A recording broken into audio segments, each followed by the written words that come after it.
கர்த்தருக்குள் பிரியமானவர்களே, மார்ச் 29 இன்றைய பனித்துளிகளின் தலைப்பானது அழுகை நீரூற்றாகுமா.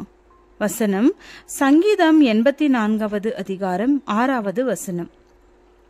அழுகையின் பள்ளத்தாக்கை உருவ நடந்து அதை நீரூற்றாக்கி கொள்ளுகிறார்கள். மழையும் குளங்களை நிரப்பும். சாமுவேல் மூஸ் அமெரிக்கா ஐக்கிய நாடுகளில் உள்ள நியூ இங்கிலாந்து என்ற மகாகணத்தில் ஒரு போதகரின் மகனாக பிறந்தார். ஏல் பல்கலைக்கழகத்தில் தன் படிப்பை முடித்துவிட்டு தன்னுடைய ஓவிய திறமைகளை வளர்த்து கொள்ள இங்கிலாந்து நாட்டிற்கு சென்றார். சிறந்த ஓவியர் என்று அறியப்பட்ட பின் மீண்டும் அமெரிக்கா சென்றார். ஒருமுறை அவருடைய ஓவிய தொழிலை முன்னிட்டு வாஷிங்டன் செல்லவிருந்தார்.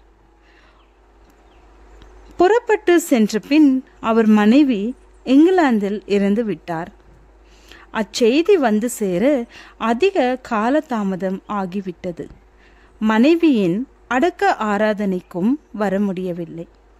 மிகுந்த விரக்தி அடைந்த சாமுவேல் மோஸ் தன்னுடைய ஓவிய தொழிலை விட்டுவிட்டு தீவிர செய்தி எப்படி அனுப்புவது என்று சிந்திக்கலானார்.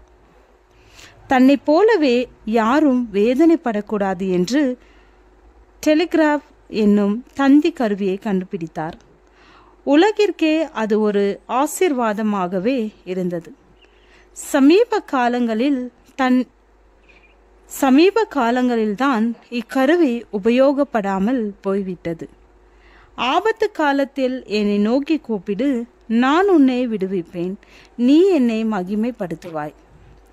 இங்கிலாந்து தேசத்தில் டிங்கரிங் வேலை செய்த ஜான் பனியன் அந்த தொழிலை விட்டுவிட்டு சுவிசேஷ ஊழியம் செய்ய ஆரம்பித்து விட்டார்.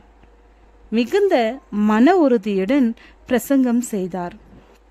அது நிமித்தம் 12 ஆண்டுகள் சிறைச்சாலையில் அடைக்கப்பட்டார். அதனால் அவர் சோர்ந்து போகவில்லை. சிறைச்சாலையில் இருந்தவாறே உலக பிரசித்தி பெற்ற மோட்ச பிரயாணம் என்ற புத்தகத்தை எழுதினார். இன்று உலகத்தின் அநேக மொழிகளில் மொழியாக்கப்பட்டு அதிகமாக விற்கப்படுகிறது. கர்த்தருக்கு காத்திருக்கிறவர்களோ புதுபலன் அடைந்து கழுகுகளைப் போல செட்டைகளை அடித்து எழும்புவார்கள். அவர்கள் ஓடினாலும் இளைப்படையார்கள், நடந்தாலும் சோர்ந்து போகார்கள். கிறிஸ்துவின் அன்பை விட்டு நம்மை பிரிப்பவன் யார்? உபத்திரவமோ, வியாகுலமோ, துன்பமோ, பசியோ, நிர்வாணமோ, நாசமோசமோ, பட்டயமோ? இவர்களுக்கெல்லாம் முன்னோடியாக பரிசுத்த பவுல் அப்போஸ்தலன் தன் சொந்த ஜனங்களால் கொடுமைப்படுத்தப்பட்டும் ஊருக்கு ஊர், நாட்டுக்கு நாடு, கண்டனம் விட்டு கண்டம் என்று தன்னுடைய பிராணன் போகும் வரை இயேசுவுக்காக ஊழியம் செய்ய சோர்ந்து போகவில்லை. அடிக்கடி சிறையில் அடைக்கப்பட்டும் அங்கிருந்தே நிருபங்களை எழுதி அப்போஸ்தலர்களையும் விசுவாசிகளையும் தேற்றினார். தோல்விகளில் ஜெயம் பெற்றார்.